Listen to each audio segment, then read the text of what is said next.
আমি doctor Debabrata Haldar, senior medical officer হিসেবে Bardhaman medical কলেজে পোস্টিং।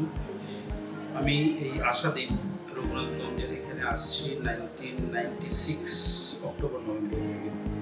অনেক দিন থেকে এখানে আসছি এবং এখানকার পরিষেবা খুবই ভালো।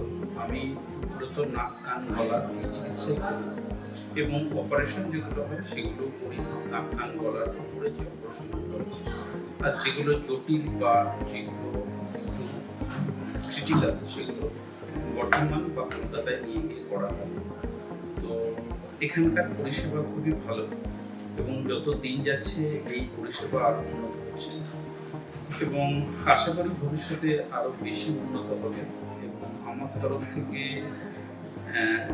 এখানে আসা যে রোগীগুলো আছে নাক কান গলার যতগুলো সম্ভব অপারেশন এখানে বা কলকাতা বর্ধমানে নিয়ে গিয়ে করা হবে এবং উত্তরোত্তর আশাদ্বীপের শ্রীবৃদ্ধি কামনা করি এবং ভবিষ্যতে এই প্রতিষ্ঠান আরও ভালো করবে। ধন্যবাদ।